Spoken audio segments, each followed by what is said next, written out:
Good afternoon, Amy. Afternoon, ma'am. Can you tell us about yourself? I am Annie Crisostomo, 30 years old, married, and I have two kids. I have few questions for you, Amy. Then let's start. Okay, ma'am. Okay, why do you want to work as a maid? I want to help my husband to earn money, ma'am, and to save for the future of our children. Why you choose Malaysia, Amy? Because it's near in the Philippines, ma'am. May I know what was your educational level is? High school graduate, ma'am. How are you qualified for this job? I am physically fit, ma'am. Okay, how are you qualified for this job? I am physically fit, ma'am. What was your latest working experience? Housemaid, ma'am. When was that? 2009. Have you worked abroad before? No, ma'am. Do you have experience of taking care of babies? Yes, ma'am. Whose babies was that? My kids, ma'am. Do you have experience assisting elderly? Yes, ma'am. Who was that elderly? My grandmother, ma'am. Do you have any other special skills? Cooking, ma'am, and gardening. Are you willing to learn new skills? Yes, ma'am. Are you willing to work with a family where the mother-in-law or any relative stay together? Yes, ma'am. Currently, are you still working now? No, ma'am. Do you know how to cook? Yes, ma'am. What sort of food can you cook, Amy? Filipino food, ma'am. Are you aware that you will have to do washing, cleaning, ironing, and cooking? Yes, ma'am. From all the house chores that I have mentioned to you, which do you like most? Gardening and cooking, ma'am. Okay, if ever you will be selected to work in Malaysia, who will take care of your children? My husband and my sister-in-law, ma'am. You are not allowed to use handphone during working hours. Yes, ma'am. You are only allowed to use handphone after you finish all the works and when going to bed. Yes, ma'am. You are strictly needed to surrender the handphone to your employer in the morning and your employer will return back to you once you're going to bed. Yes, ma'am. If ever your employer finds out that you're abusing of using your handphone and it's affected your working performance, your employer will confiscate your handphone. Yes, ma'am. Instead, your employer will allow you to call to your family 3 times in a month.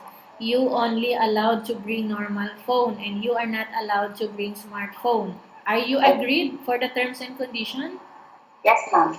Are you agreed to the rules and regulation for the handphone? Yes, ma'am.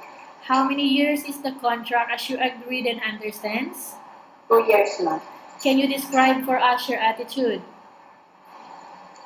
Discipline, hardworking, and honest. How can you assure to us that you will work hard in Malaysia? I dedicate it to for my family. Can you promise not to use the house telephone without the permission of your employer? Yes, ma'am. Can you promise not to put on makeup but to dress properly while work? Yes, ma'am. Can you promise not to invite friends and relatives without the consent of your employer? Yes, ma'am. Can you promise not to ask for advance salary from your employer under any circumstances? Yes, ma'am. Do you really understand of the rules and regulation of the agency? Yes, ma'am. Do you pay any placement fee for you to come to Malaysia to work as a maid? No, ma'am. Do you have any history of sickness, breast cancer, or any other illness? No, ma'am. Do you suffer from any skin diseases, allergies, or physical defect? No, ma'am. Do you smoke? No, ma'am. Have you undergone any operation before? No, ma'am. Are you medically fit or are you fit to work? Yes, ma'am. Are you in any medication right now? No, ma'am. Are you allergic with any food? No, ma'am. Are you prepared to work for the employer of different races? Yes, ma'am. Are you prepared to eat the type of food taken or given by your employer? Yes, ma'am. Are you afraid alone in the house? No, ma'am. Are you afraid of dogs or other pets? No, ma'am. Can you promise to work according to instruction from your employer? Yes, ma'am. Do you have any family members working in Malaysia? A friend, ma'am. Friend working as a? Housemaid. Okay. We have finished our question section. Let's proceed for case study.